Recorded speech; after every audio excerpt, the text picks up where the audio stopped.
The following is a Hoop Ball presentation.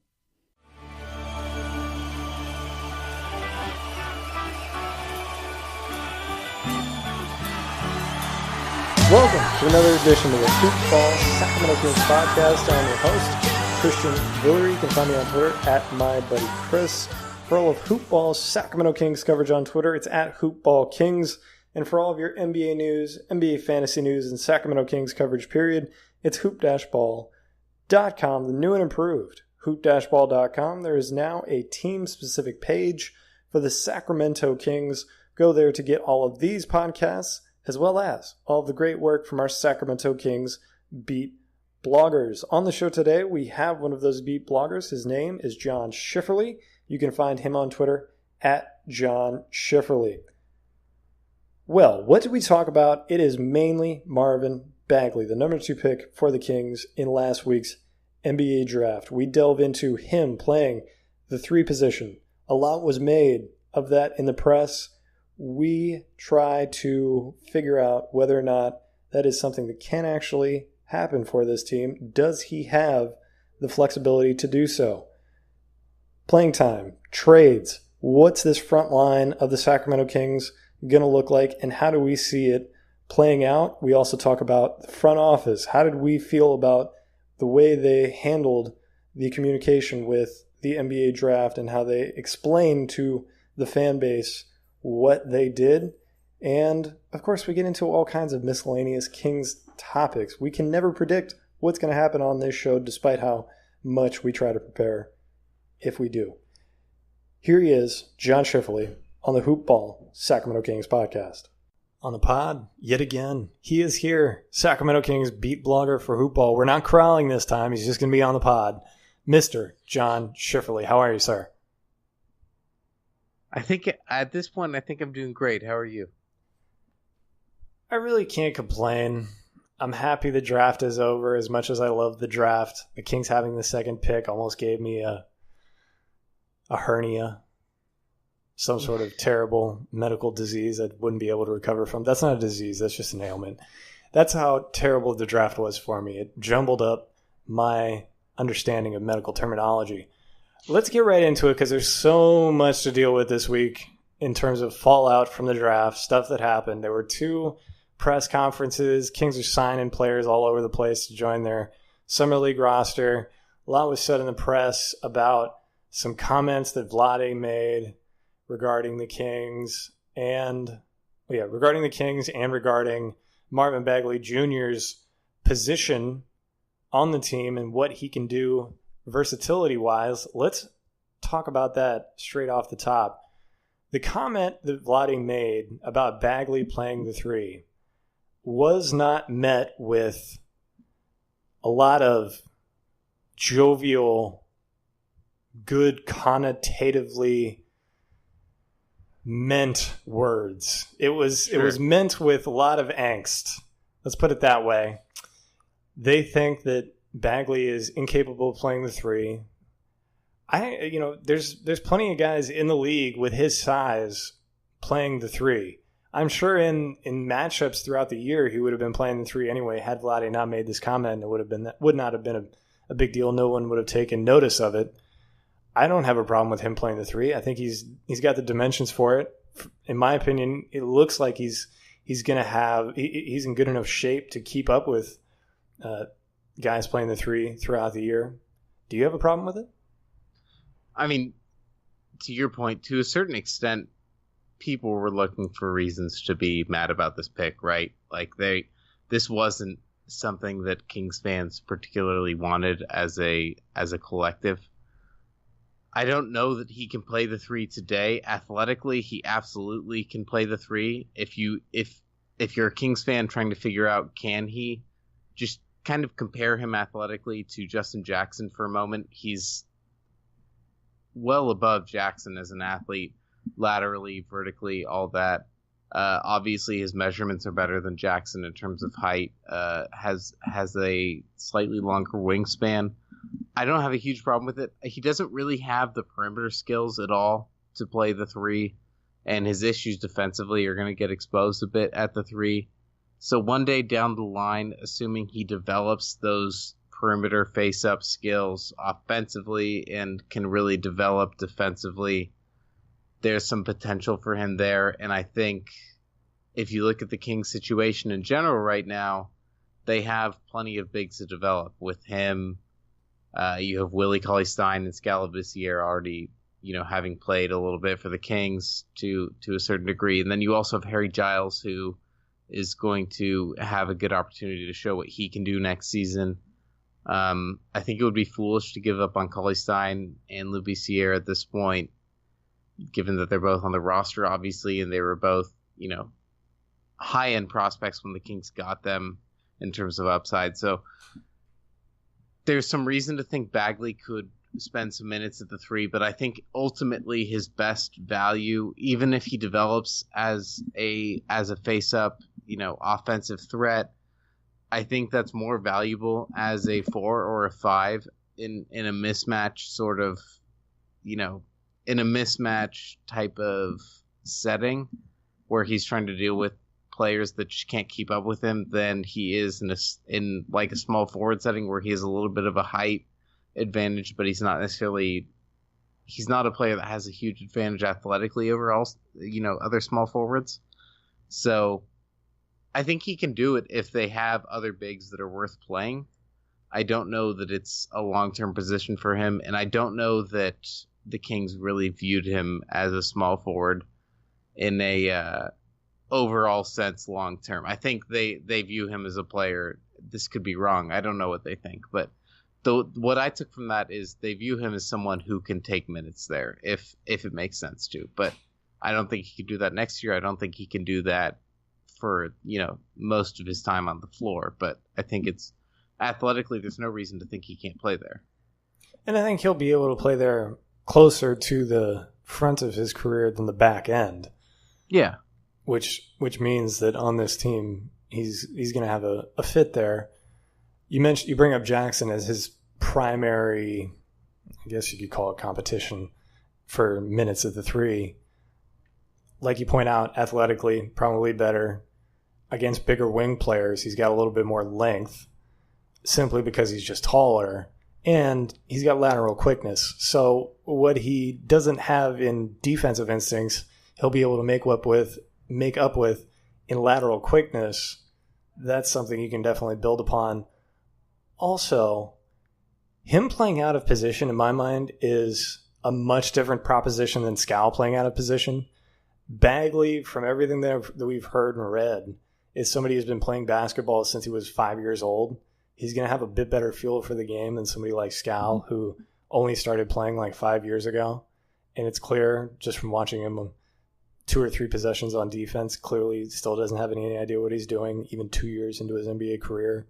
On defensive possessions. Bagley, if you put him on a wing player, is going to generally know what to do and be able to draw upon his many thousands of hours of playing the game, watching the game from the sideline, and watching basketball in general, kind of figure out how to make that work for him. I think if you compare him, I think Willie Cauley-Stein is almost like the minimum I would need for someone in terms of lateral quickness to play small forward. I think Cauley-Stein would get exposed quite a bit in terms of his lateral quickness as a small forward. Unless he really committed defensively, I think he could really manage it then. But Cauley-Stein, his issue is going to be those perimeter skills. He's going to have no chance at playing small forward offensively. Skal, I don't think he has that lateral quickness that you need to play small forward defensively overall. I think Willie's got a little bit better athletic ability when you talk about that lateral quickness. And honestly, overall, he's just a better athlete than Skal, in my opinion. I don't know that either of them really have what it takes, but Bagley athletically really does profile as a small forward for me. I think he has the height and the game to play small or to play inside overall. I think that's where he's going to fit best, but athletically that's where he's different from me. I think he does really profile as a small forward athletically. If he can figure out defensively, he obviously has issues there. That's been noted throughout the pre-draft process. He's going to be a problem at power forward or center defensively. And I think that's going to get exposed even more as a small forward. But, over time, if he can develop, I don't see a reason why he can't, just to reiterate that. Oh, I would say that if you're moving him up 4 or 5 in today's NBA, I don't see a problem with it. People are saying, he's going to have issues against bigger centers such as Joel Embiid. I guess maybe DeAndre Jordan, just to give out a size comparison. Not necessarily that DeAndre Jordan's a huge threat offensively in the post, but I don't think there's going to be any issue longer term with him sliding down to the 4 or 5 for long periods of the game, especially when the game gets into the winning time. The last 5 minutes of the ball game, teams are increasingly going to their best 5 players, and I don't think there's going to be any problem finding a spot for him on defense if he's able to show that lateral quickness and, unlike Willie has done the past few years, actually show a willingness to use that lateral quickness. I think, he has a higher effort level for sure at this point from what we've seen. And I don't see a huge reason, like you noted, for his ultimate position, I think 4 is probably best for him. I think that's where, if this pick works out as well as it possibly can, I think he's a power forward. Where do you view him if this pick is, the best outcome you can possibly imagine? Where does he play? It's 4 or 5. I think it depends on who ends up being the players on the Kings that rise. The cream of the crop, who ends up being a part of that crop. If Giles is a part of that crop, then he's playing the 4 or the 5. If it's only Fox, Bogdanovich, Buddy, and Justin Jackson, then he's playing the 5. If Willie Cauley-Stein ends up being one of those players, he's playing the 4. He's definitely part of the front line, but we're projecting all of this before he's played a single game. Going to his press conference with Jaeger and Villere, I was impressed with how he came across. He seemed very polished. He seemed like a guy who is an extremely hard worker, because he mentioned that he went and got a workout in as soon as his plane hit the ground Friday night, and then he got another workout in Saturday morning. And I guess I shouldn't be impressed by this, but I am impressed by it, because they probably make all the draft picks throughout the entire NBA do it. He got that workout in, and then he put himself into his suit. I guess I'm impressed by that, just because guys putting on suits and ties, to me, it seems like an extra little icing on the cake that I would say no. No, I'm not putting on your suit and tie. I'll maybe put on a collar for this, but no. He didn't. He did it the right way. Put on a suit and tie, showed up there, and answered the questions like a professional. So, as far as things stand right now, I'm pro Bagley. I like him. I still would have preferred Luka, like a lot of folks. Maybe not the folks that are on Twitter, and maybe not the folks that are listening to this podcast.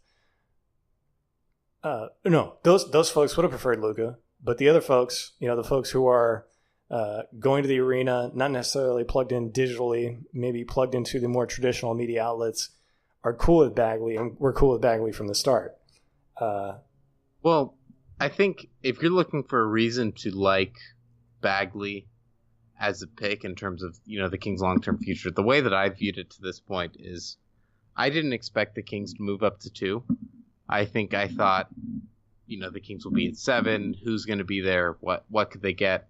And I don't think Bagley was going to be available at 7 if the Kings had stayed there. I think if the Kings hadn't picked him, if they'd gone with Doncic, Bagley probably ends up at maybe 4, maybe 5. I think Jackson still goes to Memphis. Maybe Jackson goes to Atlanta at that point. I don't know who Memphis goes with at that. Maybe Memphis goes with Bagley. Who knows? But I don't think he lasts till 7. And when I thought the Kings were going to stay down, at that 7th, 8th pick, generally speaking, you would have loved Bagley. Yeah, I'd have been thrilled with Bagley. And before I thought Bagley would have even been there, I thought there was still a path to being the type of team that the Kings want to be. So I think to a certain extent, yeah, you can think Doncic was the better pick at 2. I certainly did. You certainly did. But on, at the same time, I thought the Kings I don't think the Kings needed to blow it up and start over when they were at 7. I don't think it was, doom and gloom if they didn't move up. So Bagley, and he's not like a Papagiannis pick. It's not like we had no idea who this guy was and what he's going to do. It's not wild to think he would be picked at 2. I think most teams probably would have gone with Doncic, but Bagley's probably a top 5 pick anyway. So the Kings got value out of moving up. There was still a chance for them to be a good team, even if they didn't move up. So there's hope here. It's maybe disappointing for the people that wanted Doncic, but it's not over, I just don't. I thought Doncic was going to be a fast track to competing with the elite teams in the conference a little bit quicker. I did too. That's what I thought, and that's why I wanted him to be picked. I think the Bagley pick I think it's going to take longer. I think it's going to take a greater period of time for the team to be competitive with Bagley, because it's going to depend upon him brutalizing guys on the inside to maximize the value of what he brings to the team. He may be able to flourish from the perimeter, but I think for the first few years, until that develops, it's going to be a side part of his game. It's not going to be what he mainly depends on.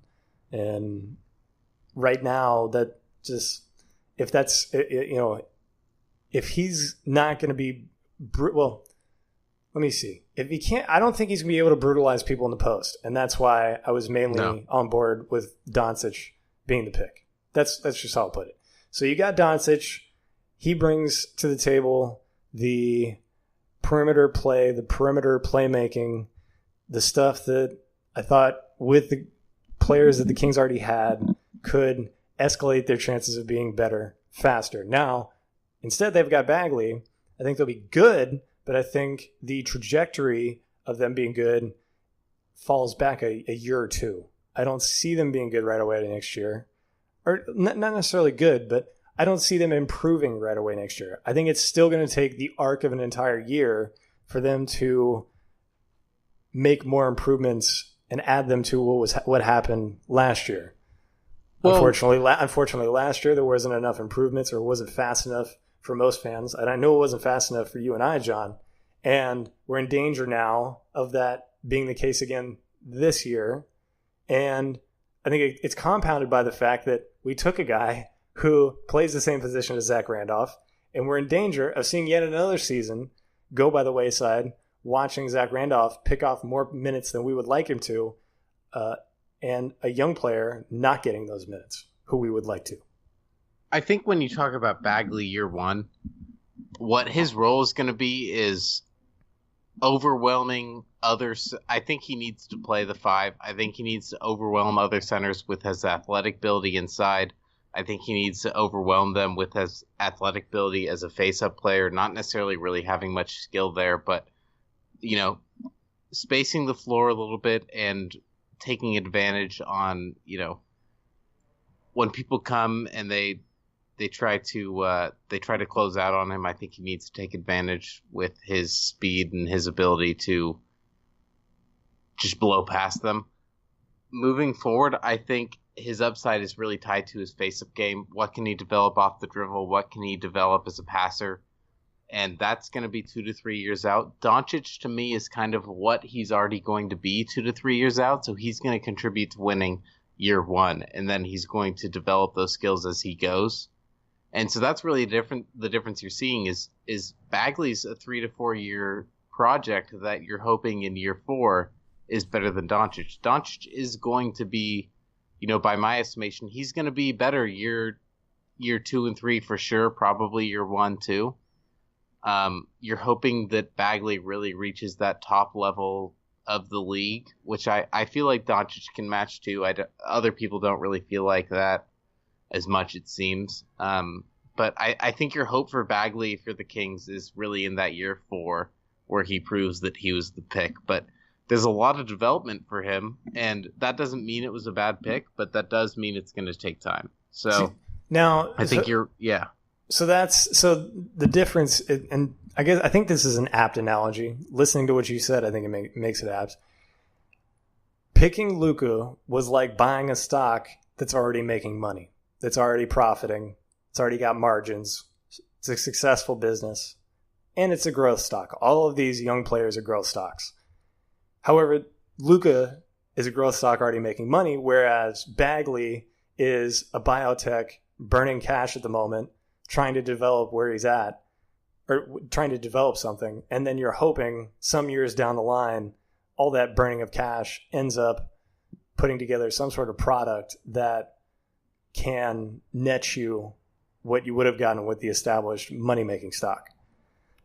The problem with that is, as Kings fans, I think this is the frustration all of us had. One of the big overarching frustration of it all was we saw the immediate impact that Doncic could bring, and Bagley's a great player, but it's longer term. And also, it seems like it was reverse of where it's always been in previous seasons, where typically they would take the player. Typically they would take the player that would make them something in the immediate term, whether it be money or wins, versus taking the player that was the project, the development that was going to pay off 4 or 5 years on down the line. And now we're at the place where we're 12 years into the losing, and we're just ready, so hungry for winning, that when we finally saw the shiny object that looked like the perfect pick in terms of getting us wins now and just being the right pick in general, and they don't take that guy. So we're just kind of dejected from that, and it's kind of rubbing off on how we feel about Bagley. And would you say that that's probably a good estimation or a good synopsis of what's gone down? I mean, I think to an extent, but for me, I think a problem that a lot of people have with the draft is they view it as this, your athleticism is almost a template of what you're working with. Your skills are what you develop, and your athletic ability really caps what you can do, right? So if Bagley develops every skill that Doncic ends up developing at his peak, they both develop the same skills. Of course, Bagley will be a better player. There's no one that's going to argue that, because Bagley is clearly a better athlete. And I think too many people view that as a proposition of like, okay, so if Bagley maximizes his skills, he's going to be better than Doncic. Well, I don't think, when you really look at the league right now, how many players have really capped out their skills? I mean, even you look at LeBron James, probably the most skilled player in the league. Has he mastered every skill there is in the NBA? No, he's not a perfect, 3-point or free throw shooter. He's not a perfect player skill wise, as good as he is, and he's an elite athlete, obviously, as well. But I think that's one of the problems with the evaluation of Doncic. He's incredibly skilled, and too many people see a average to above average athlete and say, okay, well, if another player becomes skilled like Doncic is, they'll be just as good. Well, most players aren't going to end up that skilled. He really has just a different feel for the game than most players you see. And that's worth valuing to some degree. I think Bagley could end up being better, but he's going to have to develop a lot, and it is going to be a long-term thing. And I think the real concern for me and what I saw with Kings fans was, with most front offices, you trust them. I don't think the Kings have really had a proven track record of developing these players. Like even Cauley Stein, who came in as an incredible athlete, he's developed a little bit offensively, sure, but defensively he was supposed to be incredible, and now he's not really. I think there's countless examples of the Kings kind of bringing people in that don't really develop much skill-wise. I don't know that Buddy's really developed much skill-wise, and that's a player a lot of people like to point to. Like, sure, he's an incredible shooter. He was an incredible shooter his last year in school. What's the development there? I think there is some skill development with Buddy, but not more than I would expect after 2 years of being in the league. And Justin Jackson, we were talking about him before the pod. I think he's struggled to shoot. He's really struggled to have an impact, and he was thought to be a really complete player. So I think there's some skepticism with the Kings where they bring in this raw guy that is supposed to develop so much, and they haven't really proven that they can do that. And Villere hasn't really proven that he really identifies players all that well and does a good job of going against the grain. So that's where I feel like the concern comes in. Yeah. I wish I could refute or provide the other side to what you're saying, but longer term, that's essentially, that's more or less what I would say. They haven't, there hasn't been a track record of the young players being developed. However, I could probably make an excuse for why that's the case for like probably 15 of the 18 years, at least, talking about this decade, why that hasn't been the case. And we're essentially looking at a blank slate of what this front office and this coaching staff can do in terms of developing players. I think if you look in little micro segments of the season, you take De'Aaron Fox at the beginning, look at him at the end, compare those two and say you've got to undeniably say to yourself, he's definitely a better player at the end of the season than he was at the beginning of the season. You look at Buddy, definitely a better player at the end of the season than at the beginning of the season. Justin Jackson, I would say we saw less out of him at the end of the season than we did probably at any other point during the season. And Frank Mason for sure got worse. I don't know what happened to Frank, but we talked about this many times on the pod where he developed a bad habit of just running into tall players and not having any sort of plan as to how he was going to finish when he got there. And then Harry Giles, of course, with the big injury, didn't play at all last year. So you thought, two of those four guys saw improvement, and Willie yes, we bag on Willie a lot, but in terms of his overall development as a player, I want to get your opinion on this right now. It was he definitely took steps forward last year as opposed to previous years. So we saw something. We saw stuff we liked. It's just we didn't see enough of it to really win us over and say that he's a much more polished player than he had been in the previous two seasons. The problem for me with Willie is always just that he can be a very good defensive player. He just doesn't do it every night. And he knows how to do it. He has the athleticism to do it.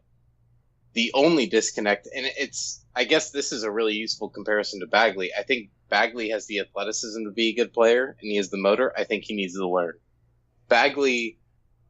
Cauley-Stein has the athleticism and the know-how to be a good defensive player, but he just doesn't have the motor, it seems, right? Mm-hmm. I would agree with that. Yeah, most certainly. He, maybe this ignites Willie. Maybe he becomes the defensive player that we all expected him to be because he's out there teaching Bagley the defensive instincts that he already has. We know he's got them. Everybody saw him in college. Maybe this provides an impetus for him to bring him back. As has been said, the real way to become a master in something is to teach it to somebody else. Maybe this is the step in the right direction for Willie that we were all waiting to finally see and will come to fruition this year. Let's move on. I want to talk. We've talked a ton about Bagley. We've talked about his fit in the team, him versus Luka. Do you want to talk about how his playing time is going to be handled, or do you want to talk about the front office? That effing motorcyclist. It doesn't matter. Do you want to talk about his playing time, or do you want to talk about the front office? Which one do you want to go for? Are we going to talk about both? So, which one first, or we're only going to talk about one? Yeah, let's go with playing time and trades. Let's do that. Making the wild, crazy pronouncement way before this stuff ever comes to fruition with October and November when playing time actually happens.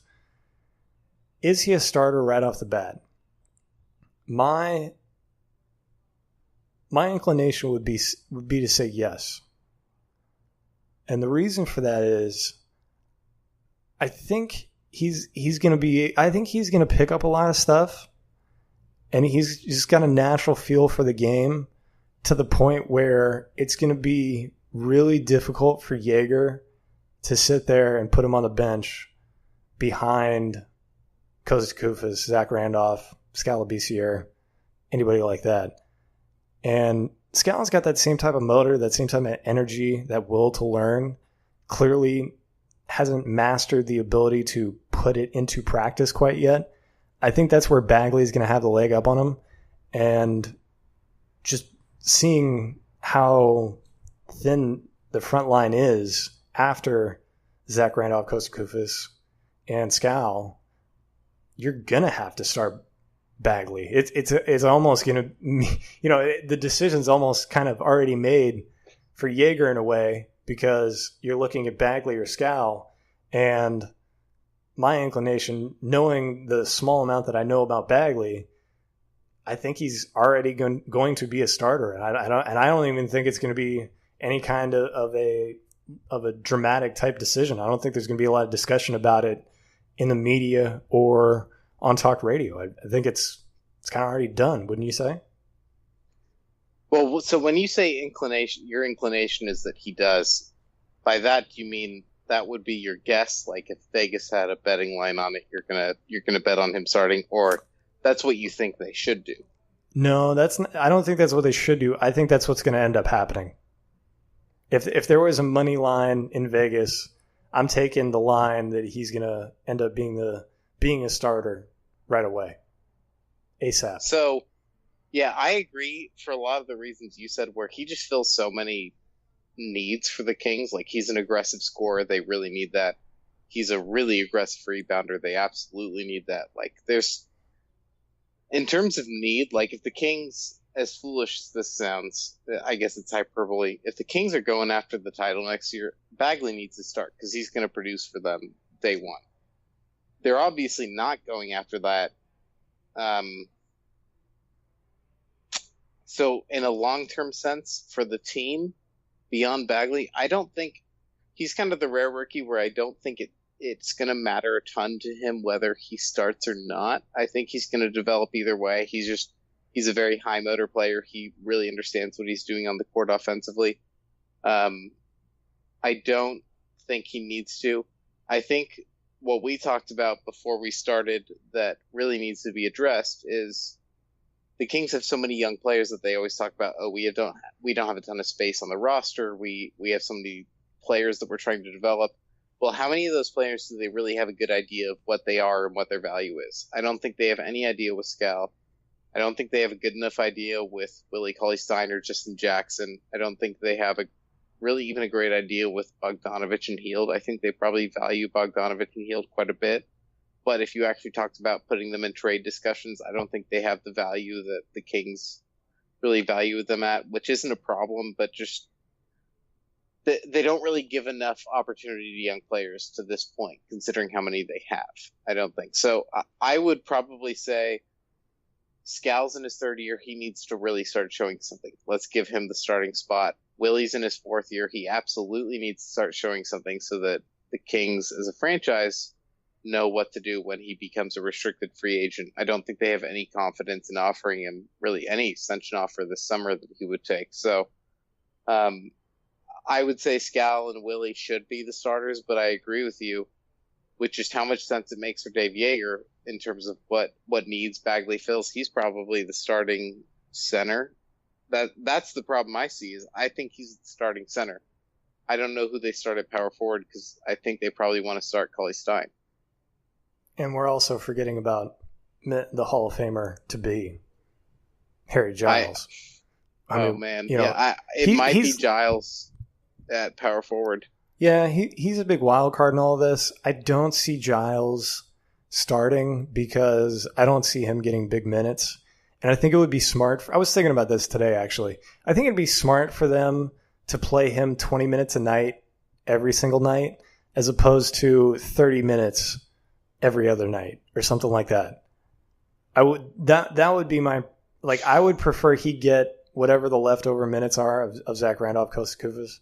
I think that makes sense, being that he's already in his second season. And Bagley over Skal, I think Bagley is going to be so much better than Skal that you're going to have to start Bagley right away. And I don't think he's going to cave to the pressure. I think he's wanting to be in this position his entire life. I think he's going to square up to the position and knock it down. And I think it's going to be beneficial to Skal to come off the bench, be in that low pressure role, do what's asked of you, flash the potential that you definitely have, knock some shots down, get that confidence going so that when you're 10, 20, 30 games into the season, you can take a look at Skal and get a snapshot of what you think he's actually going to be like as a player. And if you're the Kings, you can decide, do you want to hold on to this player? Does he fit into your long-term plans? Or do we need to find him a place elsewhere? That's what, to me, is the most likely outcome of all of this, taking the 30,000-foot view from almost into July on the eve of the California Classic at the Golden One Center. Cheap plug for something that we're not promoting. And yeah, so that's where I see it. Let's move to the front office, unless you have something else to add on that. Well, I think you actually made a really good point there with them like trying to earn their minutes and all that. I think you have a really good situation with starting Skal and Willie, where it's like, you know that the Kings are banking on Giles and obviously Bagley at this point. Only one of you two is going to make this in a big role, right? Because Skal and Willie can really play some pretty heavy minutes if they show what potential they have. Willie being the defensive potential as a center, and Skal sort of being that potential as a 4-5 that can space the floor a little bit and protect the rim. I think they'll both know going in, we really have to show what we can do to earn a spot on this team, or else we might kind of be in no man's land. So that's the interesting thing to me with starting. And then also with Giles, we, as Kings fans, we know nothing about it. Because, if you take what you know from what he did at Duke, he's not very good at basketball, and he's not really worth considering as a starting option. He's clearly not that player, though, if the Kings believe this much in him. Everything we've heard from the Kings about what he can and can't do, they were not things he could do at Duke. So I can't say I've seen, they talk about how good he is at passing, shooting, perimeter skills. He showed a little bit of the perimeter skills as a driver and as a shooter off the dribble in high school. He did not show them at all in college. So I'm hesitant to really believe in it, but if Giles comes out in Summer League and dominates, he's probably the starter. If he comes out in Summer League and shows he needs time to adjust, he's not. So that'll be the interesting thing to watch, is what does Giles do in that Sacramento tournament and in that Las Vegas Summer League. Let's move to the front office. Many fans were upset with how it went down as far as how we ended up learning about it, at least if Twitter is to be believed. According to Carmichael Dave's sources, Marvin Bagley was the pick for a while. The Kings were concerned about Doncic taking the ball out of the hands of De'Aaron Fox. They felt like Marvin Bagley Jr. was the better fit. They felt like he was the better player, according to Vlade Divac's press conference after the pick was made. And enveloping all of what we saw on Twitter and taking into account the press conferences, did you like the public rollout of how this pick was made? Do you think it put the Kings in a better light?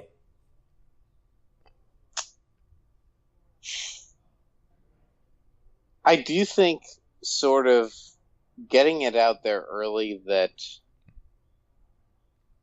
Doncic wasn't sort of the there was really never a point where the Kings phrased it as Doncic is the pick at number 2 and we're having people compete for it, right? Which is kind of what you would have assumed was the idea if, like, one minute after the lottery, we did a live lottery show. I'm not sure exactly what we said, but it was probably something to the effect of, we're picking between Aiden and Doncic, whoever falls, and then there's going to be a couple players who have a chance to prove that they can sort of get themselves in that number 2 conversation, but the reality is it's Aiden or Doncic.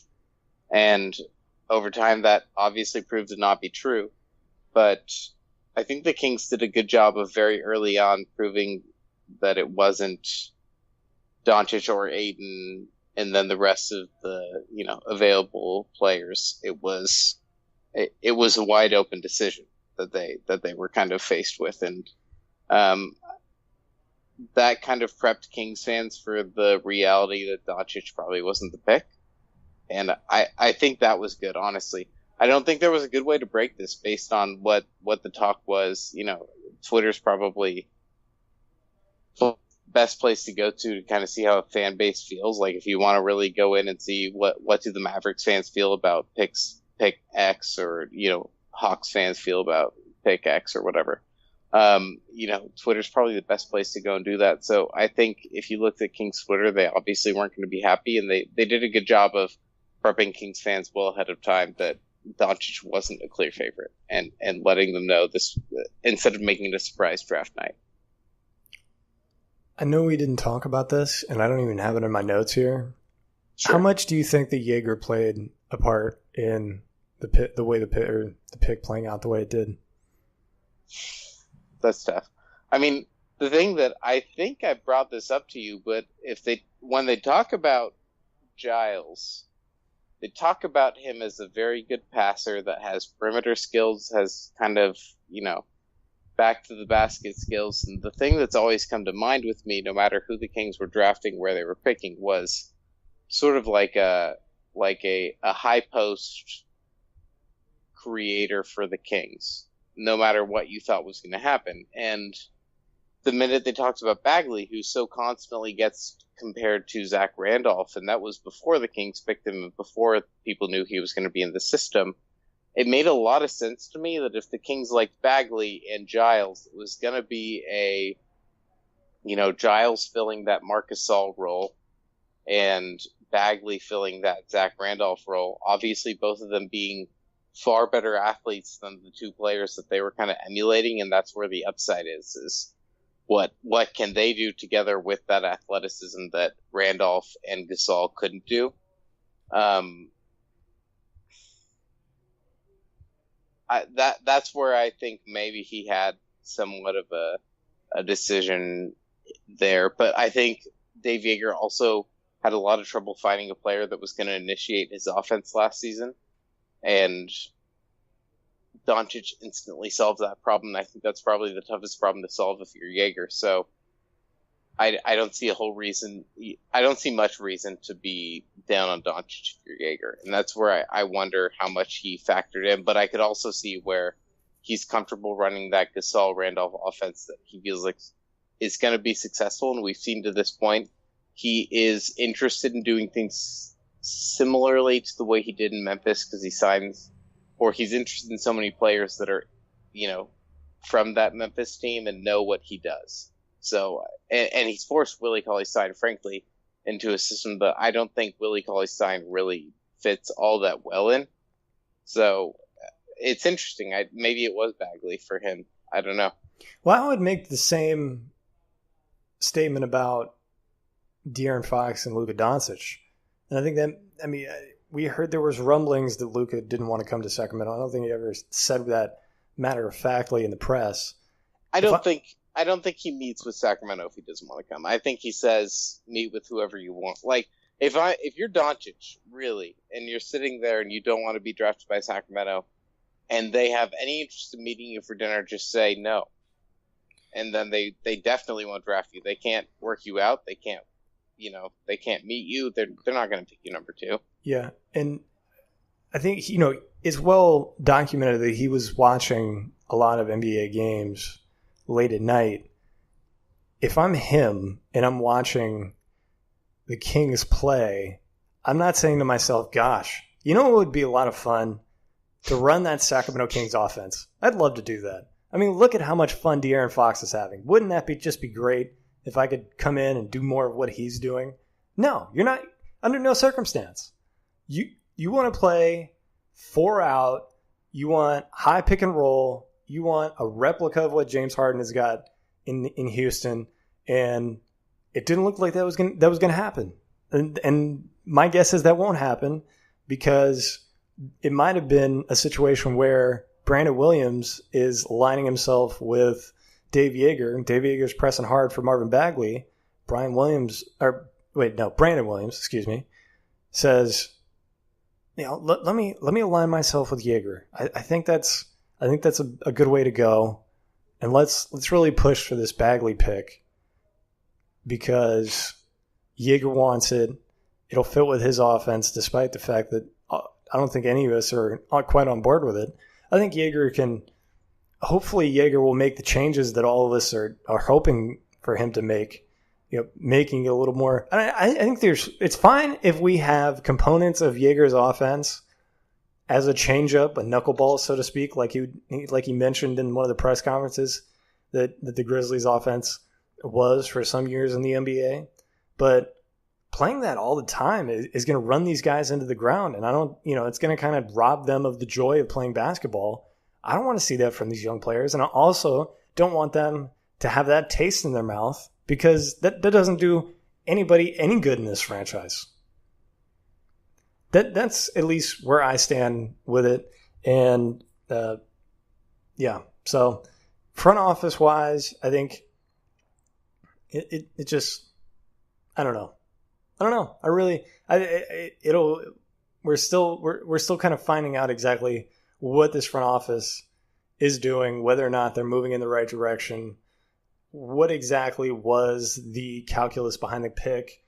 All of that I think will come out in due time, and we'll eventually be able to put the pieces together and the dots together. At least that's what we're going to try to do in this podcast. John, is there anything else you want to add before we hippity hop on out of here? I mean, it's interesting. I've been more on the side of the fact that Yeager's offense, we've yet to see it with really high-level perimeter players. I mean, Mike Conley's obviously very good, but what perimeter players did he really have to work with outside of Gasol and Randolph and Conley? Jermichael Finley. Or Jermichael Green. Yeah, sure. But, I mean, he's a 4 that's more of an athletic. He can space the floor a little bit for you, but he doesn't have perimeter skills. I don't know. It's going to be really interesting to see with what Yeager does with the team next year, because he does have Buddy Hield and Bogdan Bogdanovic to consider. He does still have Justin Jackson to develop, and by all accounts, the Kings are going to want to add some young talent on the perimeter, whether it's through free agency, a trade, or whatever it is. It'll be interesting to see what Yeager does with those players, and I could see where Yeager has shown a lot of interest in being comfortable with what he has. So I don't think it's wild to think that he's going to want,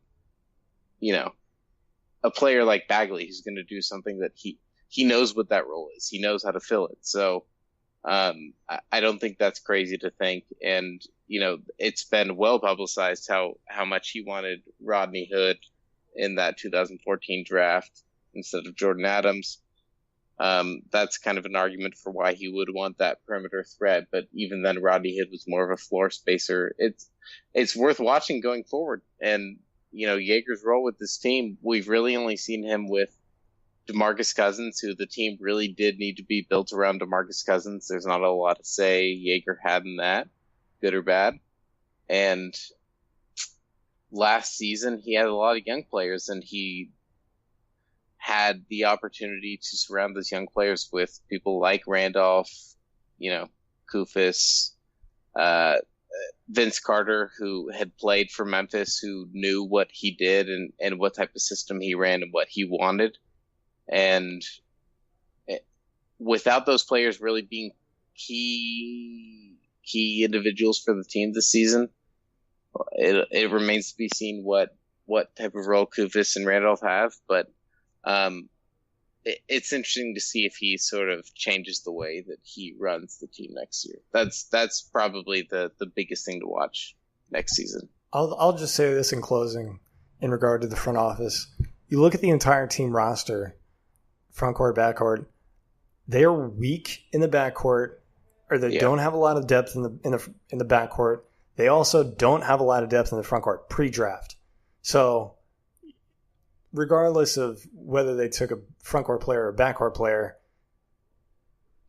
they addressed depth issues.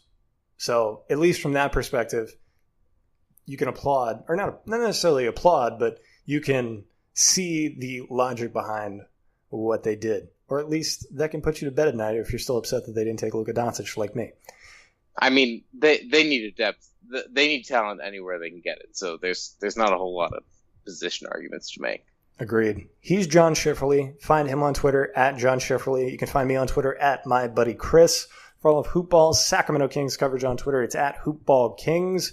For all of your NBA news, NBA fantasy news, and Sacramento Kings coverage period, it's hoop-ball.com. The new and improved hoop-ball.com. There is now a team-specific page for the Sacramento Kings. Go there to get all of these podcasts, as well as all of the great work from our Sacramento Kings beat bloggers. Also, don't forget, you can leave us a review on iTunes, 5 stars. Any comments are most welcome. And of course, send us your questions, comments, any of that to the aforementioned Twitter handles. For John Schifferle, I'm Christian Villere. See you next time.